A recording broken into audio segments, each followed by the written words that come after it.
बिना कुछ कहे चुपचाप उसको ये जो डॉलर की मृगमरीचिका है उससे निकलना है और अपने हित साधन पूरी तरह से करने हैं। तो इसलिए भारत इस समय गोल्ड और सिल्वर दोनों का भंडारण कर। तो विश्व में ये नया सिस्टम अब निकला है और वो है इंडिया और रशिया अब पूरी दुनिया को मिलकर बैलेंस कर रहे हैं। और ख़ास तौर से ये ट्रंप जो है वो अगले वर्ष जब मिड टर्म इलेक्शन हो गए और ट्रंप का भौकाल समाप्त हो जाएगा, उसके बाद जो अगले 2 वर्ष होंगे वो अमेरिका के लिए बहुत भयंकर होने वाले हैं। नमस्ते, आप सभी से अनुरोध है कि कृपया हमारे चैनल को सब्सक्राइब करें, वीडियो को लाइक करें।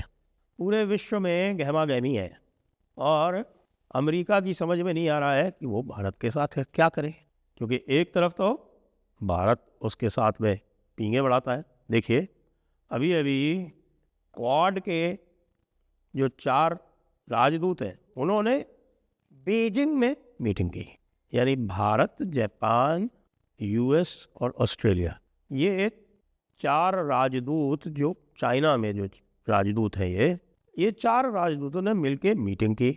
तो लोगों को लगा कि साहब कि भाई ये चारों मिलकर कोई फ्रंट खड़ा कर रहे हैं चाइना के खिलाफ, क्योंकि चाइना उधर जो है वो ताइवान और जापान को धमकी दे रहा है, तो ये चारों जो है वो जापान के संग में आ गए, या यूएस जो है उसने ताइवान को दिया है कुछ, तो इसलिए वो आ गए। लेकिन दूसरी तरफ ये पता चल रहा है कि भारत धीरे धीरे धीरे धीरे गोल्ड और सिल्वर खरीदता जा रहा है। पूरी दुनिया में गोल्ड और सिल्वर के दाम बेतहाशा बढ़ रहे हैं, ख़ास तौर से सिल्वर के दाम भारत की मार्केट में 2 लाख रुपए प्रति केजी से पार हो चुके, प्रति किलोग्राम से पार हो चुके। और ऐसा क्यों हो रहा है?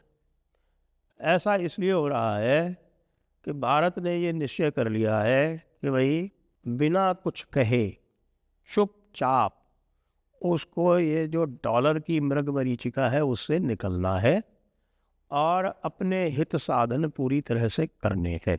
तो इसलिए भारत इस समय गोल्ड और सिल्वर दोनों का भंडारण कर रहा है। पिछले वर्ष पूरे विश्व का जो उत्पादन हुआ, पूरे विश्व का जो सिल्वर का उत्पादन हुआ, वो लगभग 2,40,000 टन, 60,000 टन भारत ने खरीद लिया। अब ज़रा आप सोचिए कितना होता है। 60,000 टन कोई मामूली एक गणित नहीं है। उसके अलावा गोल्ड का भी ले तो गोल्ड में भारत ने अपना जो भंडारण है वो लगभग, आप ये सोचिए कि 1,000 टन के आसपास पहुंचने वाला है। और अब पूरे विश्व में तीसरे चौथे इसी नंबर पर रहता है। भारत ने धीरे धीरे जो ट्रेजरी बॉन्ड है उसमें 1-2 साल के अंदर अंदर $50 बिलियन अपने कम कर लिए, अपना एक्सपोजर जो है वो कम कर लिया। भारत अब अमेरिका के ट्रेजरी बॉन्ड बिल्कुल नहीं खरीद रहा, और जो ट्रेजरी बॉन्ड जो भी मैच्योर होते जाते हैं वो मैच्योर होते हैं तो फिर उनसे दोबारा उनको रिन्यू नहीं करा रहा, उनसे गोल्ड खरीद रहा। उसके साथ भारत ने एक और भी बड़ा काम किया है, और रशिया के साथ जो उनकी जो रूबल ट्रेड है उसको फॉर्मलाइज कर लिया है, रुपी रूबल ट्रेड। और ये भी तय हुआ है कि इस समय जो रुपी रूबल ट्रेड लगभग $65 बिलियन है, $65 बिलियन से बढ़ा के उसको $100 बिलियन पे ले जाना है। यानी कि आज की डेट में अमेरिका के साथ में भारत की ट्रेड जो है वो लगभग $130 बिलियन है कुल। और रशिया जिसके साथ में एक ज़माने में मुश्किल से $5 से $7 बिलियन की ट्रेड हुआ करती थी, कोविड के बाद जब से भारत ने तेल खरीदना शुरू किया है और रशिया ने भारत का रुपया लेना शुरू किया है, रुपए में पेमेंट ले लेता है, युआन में पेमेंट ले लेता है, किसी में भी पेमेंट ले लेता है, लेकिन डॉलर में नहीं लेता। डॉलर में ले भी कैसे भाई? डॉलर वालों ने तो अपने पैर पे अपने कुल्हाड़ी मारी ना। डॉलर वालों ने डॉलर की ये कहे कि अंतिम क्रिया का आरंभ तब हुआ जब $300 बिलियन जो रशियन एसेट्स थे, रशियन करेंसी रिजर्व्स थे, उनको सीज़ किया गया और रशियन एसेट्स को सीज़ किया गया। उसके बदले में कोई उनको फ़ायदा नहीं हुआ, क्योंकि रशिया ने जो यूरोपियन एसेट्स थी या अमेरिकन एसेट्स थी उनको सीज़ कर लिया, और उनकी तादाद जो थी, जो भी इन्होंने सीज़ किया उससे अधिक थी। लगभग 900 बिलियन डॉलर की एसेट्स जो है अमेरिकन और यूरोपियन, वो रशिया में है, जिनको कि रशिया ने अब सीज़ कर लिया। क्यों? क्योंकि इन्होंने उनका करेंसी रिजर्व सीज़ किए, इनको स्विफ्ट से अलग किया, जो स्विफ्ट पेमेंट सिस्टम है उससे अलग किया। तो रशिया जैसी बड़ी इकोनॉमी कोई ऐसे तो समाप्त हो नहीं जाती। तो उन्होंने अल्टरनेट निकालने शुरू किए, और अल्टरनेट निकालने में वो ये भी नहीं चाहते थे कि वो कहीं पूरी तरह से जाके चाइना के ऊपर डिपेंडेंट हो जाए। तो विश्व में ये नया सिस्टम अब निकला है, और वो है इंडिया और रशिया अब पूरी दुनिया को मिलकर बैलेंस कर रहे हैं। अच्छा, इस बैलेंसिंग में अमेरिका जो है वो भी नहीं चाहता कि इस बैलेंसिंग को छेड़े, क्योंकि अगर इस बैलेंसिंग को छेड़ता है तो चाइना और पावरफुल हो जाता है। लेकिन अमेरिका ने अपनी पूरी तरह से ऐसी तैसी करा ली। भारत यद्यपि गोल्ड का और सिल्वर का, सोने का और चांदी का सबसे बड़ा प्रोड्यूसर नहीं है, लेकिन भारत रेयर अर्थ मिनरल का सबसे बड़ा प्रोड्यूसर होने जा रहा है।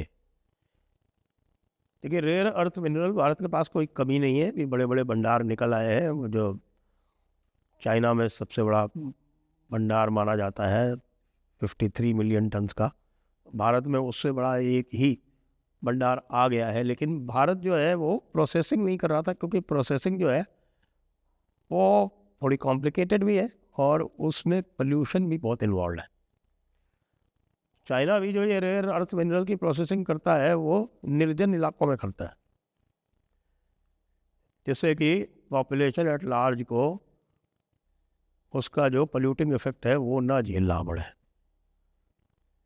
भारत में ऐसा निर्जन इलाका कौन है? वैसे तो जो भंडार पाया गया है वो जालौर बाड़मेर में पाया गया है, वो अपेक्षाकृत तुलनात्मक रूप से थोड़ा कम पॉपुलेशन वाला है। तो भारत अगले 5 वर्ष में रेयर अर्थ मिनरल में पूरी तरह से सेल्फ सफिशिएंट होने वाला है। तब तक उसे चाइना से अपना बना के चलना है। वैसे भी चाइना, रशिया, इंडिया, इनका तीनों का टैंगो जो है वो ठीक चल रहा है। बीच में अमेरिका ने प्रयास किया, वो पेंटागन ने एक रिपोर्ट निकाली, ये दिखाया कि चाइना जो है वो भारत पर हमला करने वाला है इत्यादि इत्यादि। लेकिन यहाँ सब समझते हैं, वो सबको पता है कि चाइना की अब औकात नहीं है। चाइना ने झेल लिया, वो गलवान वाले मैटर में झेल लिया। वो गलवान पे एक फिल्म बन गई तो उससे भी चाइना उछल रहा है। हालांकि उस फिल्म में ज़्यादा दम नहीं होगा, लेकिन ठीक है, चाइना को अगर वो हर्ट करता है तो वेलकम, नॉट अ प्रॉब्लम। तो सभी लोग जो सुन रहे हैं इसको ये पक्की तरह से जान लें कि भाई साहब, गोल्ड और सिल्वर तो अब अगले कम से कम 5 वर्ष तक कम नहीं होने वाले। गोल्ड और सिल्वर में जो भी इन्वेस्टमेंट आप करेंगे वो पूरी तरह से सेफ है। और ख़ास तौर से सिल्वर में सबसे अधिक महत्वपूर्ण बात यह है कि सिल्वर जो है वो केवल जेवरात बनाने में काम नहीं आता है, केवल आभूषणों के काम नहीं आता है। सिल्वर के बहुत सारे इंडस्ट्रियल यूज़ है। और ख़ास तौर से इसमें जिस तरह से भारत में एक बड़ी मात्रा में सोलर पावर में इन्वेस्टमेंट हो रहा है, तो वो जो सोलर पावर की जो फिल्म्स बनती हैं उसमें ये सिल्वर पेस्ट का काम आता है, बहुत उसका उपयोग होता है। तो जो इंडस्ट्रियल यूज़ है सिल्वर का वो भारत में लगातार बढ़ रहा है। भारत उसमें अपनी इन्वेंट्री बढ़ा रहा है। भारत के कारण पूरे विश्व में प्राइसेस बढ़ रही हैं। भारत को इसकी लेश मात्र भी चिंता नहीं है। चिंता करनी है तो अमेरिका करे, क्योंकि अगले वर्ष तक ऐसी भविष्यवाणी की जा रही है कि जो डॉलर इस समय 54% उपयोग पर है, किसी ज़माने में 76 होता था, अब वो अपनी हरकतों से 54% पे आ गया है। जो भी ट्रेड होती है उसमें डॉलर का उपयोग जो है अब 54% रह गया है। अगले वर्ष तक वो 50% से नीचे आ जाएगा, और एक बार जब वो 50% से नीचे आया तो फिर उसके बाद उसकी जो डिक्लाइन है वो कितनी तेज़ी से होगी कुछ कहा नहीं जा सकता। और ख़ास तौर से ये ट्रंप जो है वो अगले वर्ष जब मिड टर्म इलेक्शन हो गए और ट्रंप का भौकाल समाप्त हो जाएगा, उसके बाद जो अगले 2 वर्ष होंगे वो अमेरिका के लिए बहुत भयंकर होने वाले हैं। वो अमेरिका के लिए एक पॉलिसी पैरालिसिस होगी। और वैसे भी ना तो डेमोक्रेट्स में और ना ही रिपब्लिकन में कोई भी ऐसा लीडर दिखाई पड़ रहा है जिसका कोई ऐसा लॉन्ग टर्म विजन हो जो वो अमेरिका को वर्ल्ड ऑर्डर के साथ लेकर चल सके। ये जो इन्होंने अपने लिए बोया था साहब, वो पेपर करेंसी को गोल्ड वर्ल्ड रिज़र्व बना के और उसकी डिमांड आर्टिफिशियली हाई रख के और उसकी वैल्यू बनाए रखें, और उसके कारण सारी की सारी मैन्युफैक्चरिंग इनके यहाँ से बाहर चली गई। अब ये चाहते हैं कि मैन्युफैक्चरिंग भी इनके यहाँ आए और डॉलर की वैल्यू भी वैसी की वैसी बनी रहे। भाई ऐसा होता नहीं है। आपका जो सिस्टम है वो पूरा आप स्पॉइल कर चुके हैं। अब उसके नतीजे भुगतिए। गोल्ड और सिल्वर अधिक दामों पर खरीदिए। सबसे अच्छा भंडार वैसे भी भारत के यहाँ है, क्योंकि भारत के यहाँ जितना ऑर्नामेंट्स में आम आदमी यूज़ करता है इनको उतना कोई और करता नहीं। और सिल्वर का भंडारण भारत ने कर लिया उसको इंडस्ट्रियल यूज़ के लिए। गोल्ड और सिल्वर के हाई प्राइसेस लीजिए, इन्वेस्ट कीजिए इसमें, तो ऊपर ही ऊपर जानी। जय हिंद, जय भारत, वंदे मातरम।